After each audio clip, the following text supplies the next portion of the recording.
Mais avant ça, on vous parle du bilan provisoire du passage du cyclone Chido dans l'archipel français de Mayotte. Ce bilan s'élève à 14 morts. Mais ce soir, les autorités locales annoncent qu'il serait bien plus lourd. Sur place, il faut le dire, des zones entières sont détruites.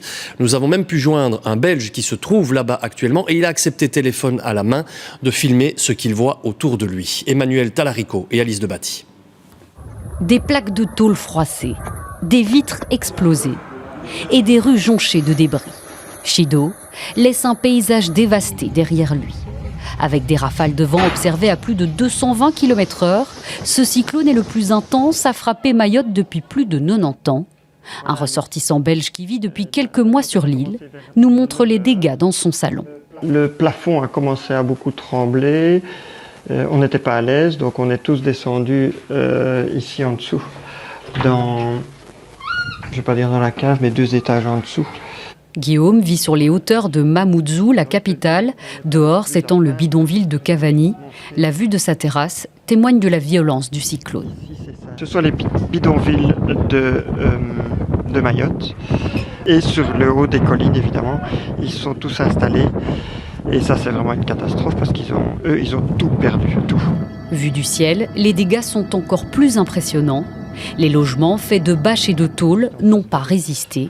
Guillaume nous montre le quartier entièrement soufflé. C'est l'entrée du bidonville et tu vois, il n'y a plus rien. Mais tu dois t'imaginer que tout là, il y avait toute une vie.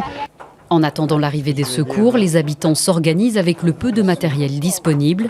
Il faut reconstruire, mais aussi assurer l'arrivée de l'eau. Dans ce quartier, de premiers robinets commencent à fonctionner. La bonne nouvelle, c'est ça. Là, ils ont rouvert la borne ici. Les premières tombes sont aussi creusées. Le cyclone a fait au moins 14 morts, mais le préfet du département a annoncé redouter plusieurs centaines, voire quelques milliers de victimes sur l'archipel. Et quelques instants avant ce journal, nous avons pu joindre une correspondante qui est basée à l'île de la Réunion. C'est là que va commencer l'aide humanitaire. Elle nous explique exactement ce qui est mis en place en ce moment. C'est ici, sur la base aérienne 181 de l'île de la Réunion, que vient d'atterrir l'A440M, cet avion militaire que vous pouvez voir juste derrière moi. Cette base, c'est le point d'appui aéronautique des forces armées de la zone sud de l'océan Indien.